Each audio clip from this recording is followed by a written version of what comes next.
안녕하십니까. 이 좋은 세상 만들기 부자 프로젝트 20%의 힘입니다.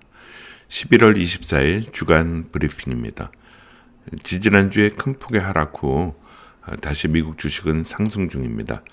이번 주에 주식 이야기로는 GDP 성장률과 주식과의 관계에 대해서 말씀드리도록 하겠습니다. 최근 2년간의 나스닥의 주봉인데요.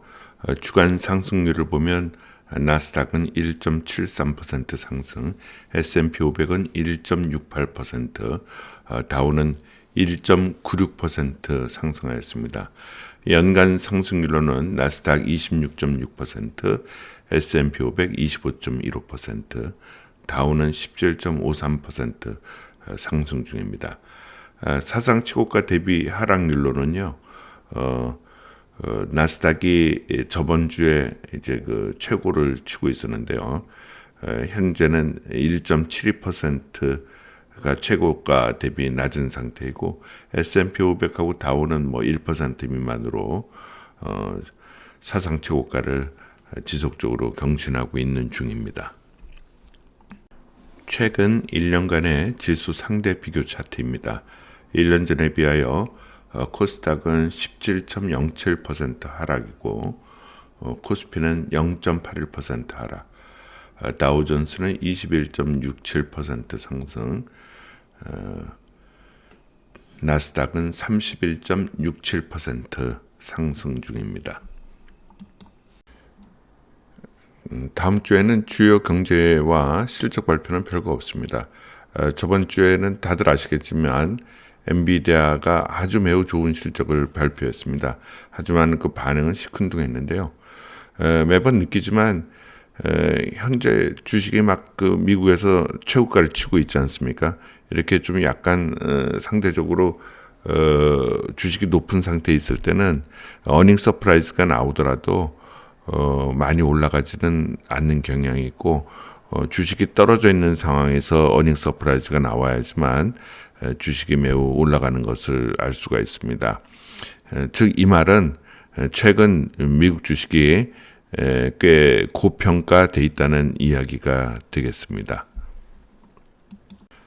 함께 투자를 시작한 1월 29일 매수 이후의 수익률을 보면 적립식 계좌는 현재 16.23% 수익 중이고 연수익률로 환산해 보면 35.41% 수익 중입니다. 목돈 계좌는 현재 주식 비중이 60%이고 달러 자산으로 계산 시 22.79% 상승 수익 중이고 환율과 예수금의 이자 배당금 등을 합한 원화베이스 실제 수익률은 현재까지 35.94%입니다. QLD의 최고가 변하여 목표 매수가의 변동이 있습니다. 다음번 매도는 7월 18일 99.04달러에 매수한 것을 118.85달러에 매도하시면 되고 혹시 많이 떨어지는 일이 발생하여 떨어지게 되면 88.96달러의 전체 자금 대비 10%를 매수하면 되겠습니다. 금주의 주식 이야기로는 GDP 성장률과 주식에 관해서 말씀드리려고 하는데요. GDP는 Gross Domestic Product의 약자로 국내 총 생산을 뜻합니다.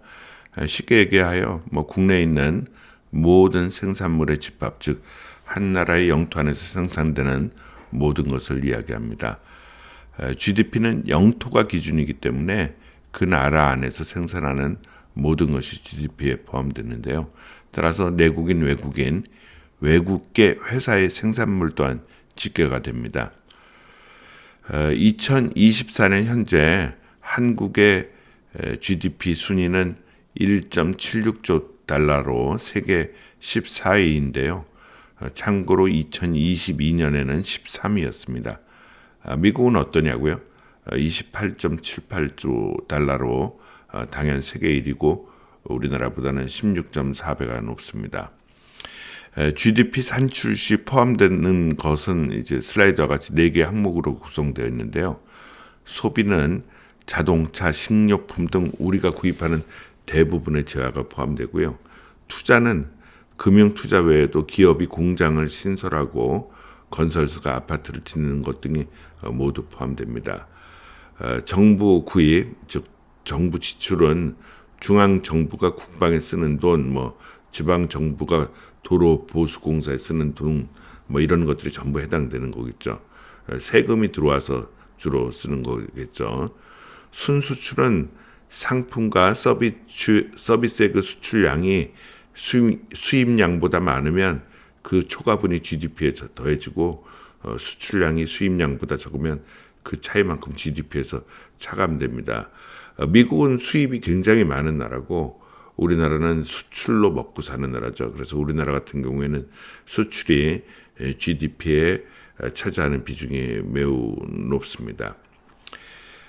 GDP 성장률과 주식의 관계는 경제학에서 매우 중요한 주제 중 하나입니다. 일반적으로 경제가 성장하면 기업의 매출과 이익이 증가되겠죠, 당연히. 그러면 당연히 주가가 상승하는 경향을 보입니다. 경제 성장률이 높다는 것은 더 많은 제품과 서비스가 생산되고 소비된다는 의미로 해석될 수 있죠. 따라서 이러한 환경에서는 기업들이 확대된 매출을 통해서 이익을 증가시키고 이는 결과적으로 주식의 가치를 높이는 요인으로 작용합니다. 즉 GDP 성장률이 높은 나라나 그런 곳에 투자를 해야 되겠죠. 자, 이제 그럼 그 구성 요소 각각에 대해서 우리나라의 처한 현황을 살피면서 GDP를 이해해보고 미국과 한국의 GDP를 보면서 주식의 미래를 이야기해 보도록 하겠습니다. 자, 이 슬라이드는 통계청 자료인데요. 소매 판매액 지수의 그 증감률 추이입니다. 자, 그런데 2022년도에는 마이너스 0.3%, 2023년도에는 마이너스 1.5%, 그 2024년 상반기에는 마이너스 2.4%입니다. 아마 제가 기억하기에 3년 연속 소비 판매가 감소된 것은 아마 대한민국 역사상 처음 있는 일이라고 생각하고 있습니다. 매우 소매 판매가 잘 안 된다는 일이니까 경기가 나쁘다는 걸 이야기하겠죠. 그래서 그런지 얼마 전에 발표에 따르면 국세청 자료에 따르면 지난해 폐업을 신고한 사업자가 98만 6천여 명인데 금년에는 당연히 100만 넘으리라 예상을 하고 있습니다. 아마 2006년 통계 집계를 시작한 이후 가장 많은 수치라고 합니다. 경기 침체가 장기화됨에 따라서 문 닫는 소상공인이 증가한 것으로 분석이 되고 있죠. 자, 그런데 사실은 이 100만이라는 숫자는 굉장히 어마어마한 숫자라고 저는 생각을 합니다. 왜냐하면 가정으로 그 사람들이 돌아가면 그 와이프 있죠, 애들 있죠. 그러니까 보통 4인 가족으로 생각을 하면 100만 명이 폐업 신고를 했다는 얘기는 400만 명의 그 가족의 괴로움이 있다는 이야기거든요. 우리나라 인구가 한 5천만 정도 보고 금년에는 폐업을 신고하는 사람이 더 많아지리라 예상을 하면 우리 길가에 돌아다니는 10명 중에 한 사람이 자기 그 가족 중에 한 명이 폐업을 해서 괴로움을 당하고 있다는 이야기입니다. 얼마나 심각한 현실입니까? 자, 여러 원인이 있지만 제 판단으로는 가계부채가 높은 금리하고 물리면서 발생되는 현상이 결국 이런 그 소매 판매 지수의 감소로 이어지고 있다고 생각합니다. 이런 현상은 결국은 20년 이상 잘못된 부동산 정책의 실패가 대한민국의 현재를 만든 것이라고 저는 개인적으로 생각합니다. 최근만 보더라도 작년 초에 1만 가구에 달하는 둔촌동 주공아파트 문제에서 그 문제가 있었지 않습니까? 그때 사실 청약 미달이 발생되었었어요. 그런데 정부에서는 그 기업에 문제가 생길까봐, 그 분양하는 기업에 문제가 생길까봐 그 기업의 부채를 청약 제도를 그때 일순간 바꿨습니다. 그래서 청약 제도를 바꾸면서 개인들의 전세 및 은행 대출로 막은 셈이 되는 거죠. 그때 아마 건설사가 부도가 발생돼 집값이 떨어졌으면 우리나라 전체가 아마 당분간은 힘들 수 있었으나 집값 문제가 잡힘으로 그 가계의 숨통이 트이고 따라서 경기 활성화로 이어질 수 있는데 그 찬스를 놓친 것이죠. 제가 보기엔 결국 그 좌파 정부나 우파 정부나 국민 자산에서 차지하는 부동산의 비율이 우리나라 80% 육박하니 집값이 떨어지는 것을 매우 두려워해서 서로 폭탄을 돌리고 있는 거라고 생각합니다. 하지만 언젠가는 터지고 말 것입니다. 얼마 전에 신생아 대출, 청년 대출 이래서 정부에서 집사라고 장려를 했잖아요. 제가 보기에는 집값이 2억 떨어져서 신혼들이 6억짜리 집을 4억에 사는 게 젊은 사람들한테 이익이겠습니까? 아니면 2억을 더 저리로 대출을 하라고 부추겨서 6억에 집 사게 하는 게 젊은 사람들에게 이익이겠습니까? 그리고요, 그 대출 이자의 차이는 또 모든 국민들의 세금으로 메꾸는 거잖아요.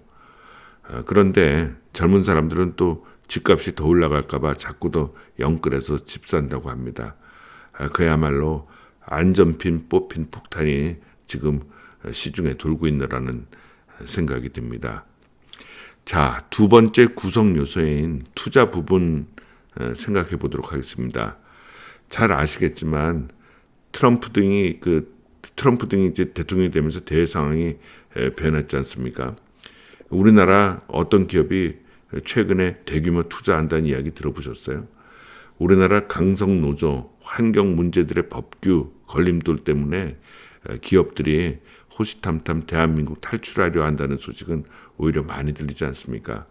따라서 투자로 두 번째 그 항목인 투자로 GDP를 증가시키는 것도 쉽지 않습니다. 반면에 미국 한번 보도록 하겠습니다. 최근 2년의 월별 소비 판매 차트인데요. 거의 매달 포지티브를 보이고 있습니다. 미국의 소비가 매우 탄탄함을 알 수 있고 따라서 미국의 GDP 증가율은 좋으리라 예상할 수 있습니다. 우리나라가 3년 연속 마이너스인 걸 생각하면 하늘과 땅 차이의 결과라 할 수 있습니다. GDP의 세 번째 요소인 정부 구입에 관한 것 살펴보면 이 슬라이드에서 단적으로 우리가 예상할 수 있는데요. 일단 정부 지출, 즉 정부 구입은 돈이 있어야 하니 즉 세금이 잘 거쳐야 한다는 거죠. 그런데 우리나라 기획재정부에서 얼마 전 발표한 것을 보면 한마디로 기가 막힙니다. 작년에 9월까지 국세는 266조가 들어왔는데요. 금년에는 9월까지 255조밖에 안 들어온 겁니다. 아니 더 들어와도 시원찮은데 10조 이상 적게 들어오니 국가에서 쓸 돈이 모자라겠죠, 당연히. 따라서 정부 포션에서 그 GDP를 증가시킬 수 있는 요인이 또 감소되는 것입니다. 네 번째 요소인 수출입 보도록 하겠습니다. 한국은행 경제 전망 보고서인데요. 25년도의 상하반기 증가율을 0.6, 0.7로 동그라미 쳐놨죠. 빨간 동그라미인데 예측해서 이제 금년에 2.4, 1.4에 비하여 내년에는 더 나쁜 전망을 한국은행에서 하고 있습니다. 우리나라는 수출로 먹고 사는데 정부의 예상조차도 수술이 잘 안 되리라 예상하고 있는 것인데요. 그런데 제가 보기에는 이 예상치보다 더 나쁘리라 저는 예상합니다. 왜냐하면 삼성전자 잘 안 돌아간다는 것은 이제 뉴스거리도 되지 않을 정도로 많이 회자되고 있죠. 그런데 트럼프가 관세 매기면 자동차 수출 잘 될까요? 그러면 우리나라 국내 수출의 큰 주축인 자동차하고 반도체가 잘 안 되면 지금 한국은행 전망이 맞을 수 있을까요? 그런데요, 또 이 그래프를 잘 보면 더 기가 막힌 게 하나 있습니다. 하늘색이 내수 소비인데요. 25년도에 한국은행에서 왜 이렇게 했는지는 잘 모르겠는데 그 증가 예상을 1.2%, 하반기에는 1.7%로 우리나라 내수가 회복된다고 보고 있는 것입니다. 좀 전 슬라이드에서 보셨지만 국내의 소비가 점점 더 악화에 놓여 있는데 어떻게 이렇게 증가를 합니까? 문제는요, 이렇게 자기 자신을 잘 모르면 그 처방도 제대로 안 된다는 것이죠. 정말 우리나라 걱정입니다. 자, 마지막 슬라이드입니다. 분기별 GDP 성장률인데요. OECD 국가 중 20개 국가 중 미국은 GDP 성장률이 2위고요. 대한민국은 거의 꼴찌입니다. 전 분기하고 합하면 미국은 1위가 되고요. 우리는 말할 것도 없이 꼴찌를 다투고 있습니다. 자, 이제 왜 미국에 투자해야 하는지 아시겠죠? 우리가 오히려 미국에 투자하여 달러를 벌어들이는 것이 나중에 우리나라에 큰 도움으로 돌아올 것 같은 불길한 예감은 저만의 생각일까요? 자, 오늘은 제가 우리나라가 좀 많이 걱정이 돼서 이야기가 좀 길어졌는데요. 20%의 수익으로 10년에 6배, 20년에 약 35배, 30년에 약 200배, 즉 1억으로 30년 뒤에 200억 만드시고 행복을 즐기세요. 예, 지금까지 이 좋은 세상 만들기 부자 프로젝트 20%의 힘이었습니다. 감사합니다.